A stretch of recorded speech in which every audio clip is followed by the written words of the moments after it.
Hello, Dr. K. Hi, classmates. My name is Daniel Ronmo.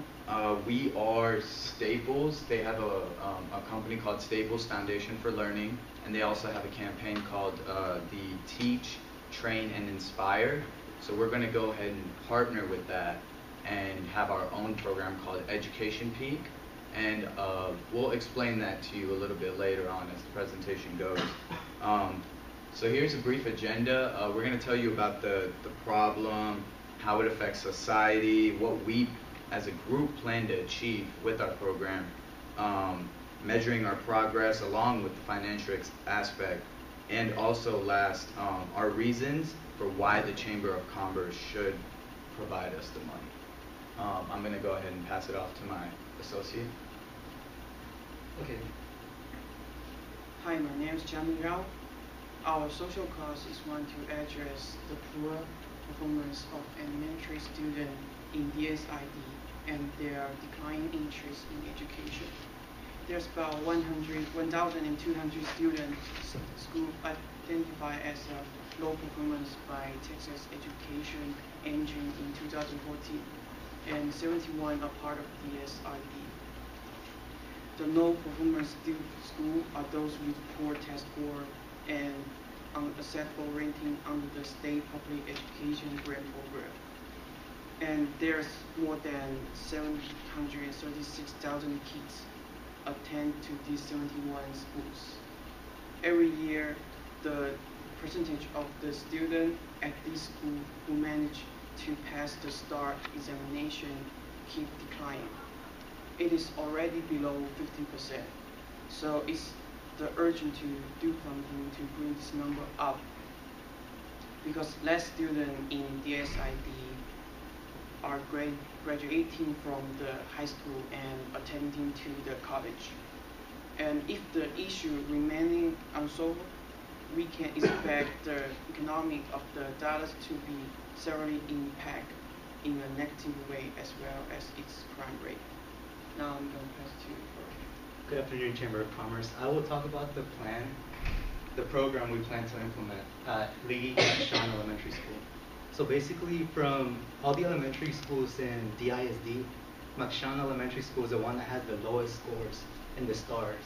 As you can see right now from the 2014 school profile that DISD released, the percentages at the top, the 7%, 7%, that's the percentage of students who are actually scoring a level 3 score, which means that they're actually scoring high enough to indicate that they're gonna pass to the next level. And every year this score keeps declining and declining. And Texas is already one of the states with the lowest scores, and DISD is the district with the lowest scores in Texas, and McShawn Elementary School is the one with the lowest score.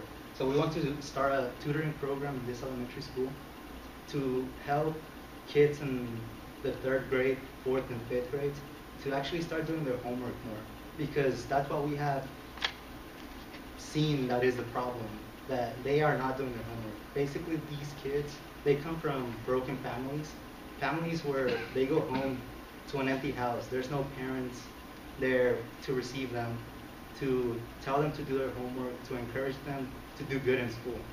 So for our tutor program we want to implement, it's going to be on Tuesdays and Thursdays. It's going to be from 4 to 5 p.m. School ends at 8:30, so it gives them plenty of time to go home, change, eat, and then come to the program.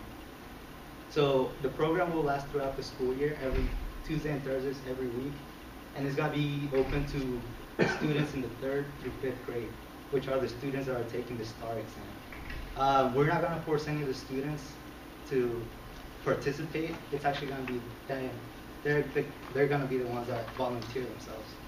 So as you can see right here is the McShawn Elementary attendance zone. So McShawn Elementary School is right there. And Park Central Apartments are actually 5 minutes walking distance from the school. And 50% of the students live in those apartments. So what we plan to do is not hold the tutoring program at the school, but we actually want to rent a room that the apartment complex has. It's actually a room they use for conferences, which is 624 square feet, which is plenty of room to fit 50 people comfortably. comfortably.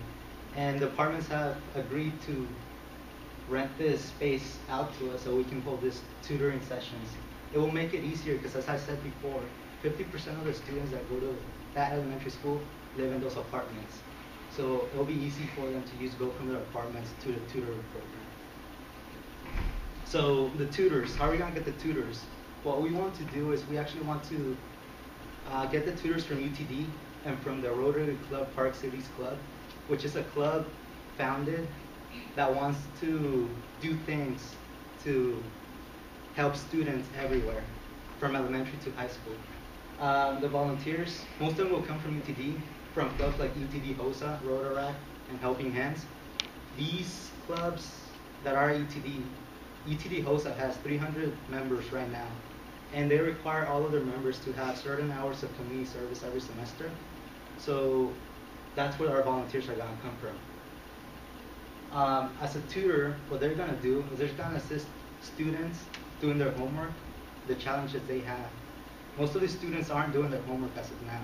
So what we want them to do is to actually encourage them to do their homework, to do good in school, because they don't have anyone at home doing that for them. They don't have anyone telling them that there's something more than graduating from high school, that there's college. We actually want them to start putting that mindset in the students that graduating high school is not the ultimate goal, but actually to go to college and obtain an education and then get a better job. So that's what their main thing is, to put that idea in them, but to help them get in the habit of doing their homework. So what they will not do is they will not try to ask students deep questions about what's going on at home, or try to put in psychology on the students. They will not try to give them tips of what to do with their home situations. And now I will pass it off to my colleague, Emily. I'm Emily. We're going to measure our success by looking at TAX and STAR test scores from the previous year and the year of our program. We're also going to be looking at their report cards throughout the year to see how good the students are improving, and we're going to also do teacher and parent surveys to get their opinions and find out if kids' attitudes are changing about education and learning, and gain insight on what they think of our program. With the success of our program, we would like to gradually expand to other schools in the Dallas School District with similar low test scores. The more students we can reach, the more change we can make.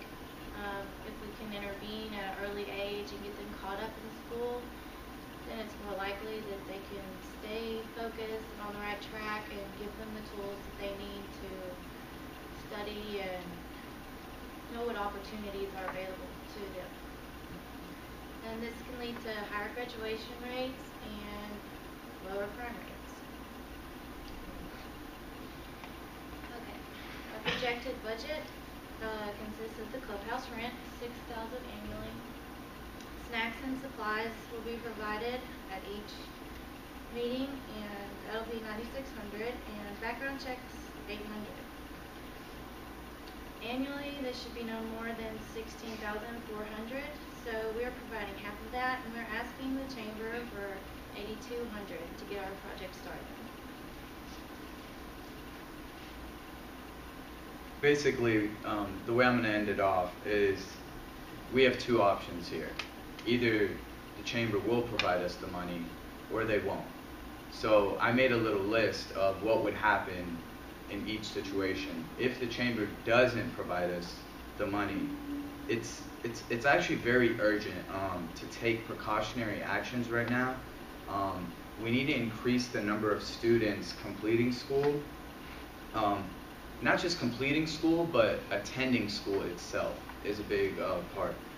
The less and less amount of students that don't attend school or complete it, they're not graduating high school, and majority of those students are from the Dallas Independent School District.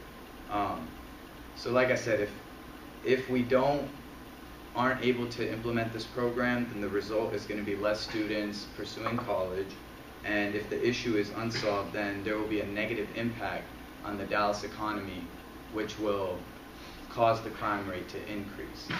Now here's option 2, where the chamber does provide us money. The chamber would provide us half the money, like Emily said. We would provide $8,200, and the Chamber of Commerce would provide $8,200. As of right now, this is kind of a big problem affecting our society. The kids' view of education, if it is not changed and they're not motivated to go to school, obtain a high school diploma, and get a college degree, then there will be more dropouts. And that's unserviceable into our society. And last but not least, if we aid these children through our tutor program by implementing it, we're basically building the future of our generation, the next surgeons, the next doctors. Now, obviously, I'm not guaranteeing that every single person that comes to the tutor program will become a doctor or a lawyer, but it is a possibility that we could be hurting the future of our generation. And yeah, that basically concludes it. And you guys have any questions, or? Yes, sir. Yeah, I think one of the core reasons why students have learning deficiency is because of the motivation of their parents. How will y'all be able to convince or persuade or motivate the parents to be active in their children's life, allow them to come to your program? So one of our things is we, like, including our tutors, we don't want to invade on personal privacy of a household and have a psychological effect, although we would have a sit-down meeting with parents and try to explain to them, hey, like, maybe if you try it out and you see the progress that your son goes from a C in this class to even a B, say just a B, then you know that shows them progress, and they will want to help their kid and encourage them to come to the tutoring program. But as far as the kids go, we do not want to invade on their psychological privacy. I'm not trying to say invade on the psychological privacy. I'm trying to say, how can you motivate the parents to allow their children to come? Because a lot of times, from my background, a few neighborhoods in my culture, it's the parents that prevents them from doing better, being better. Their parents are stuck in a rut in their life, and so don't be a rut. My kids ain't gonna be nothing, type of situation. So how can you go around that obstacle? That's what I was trying to figure out.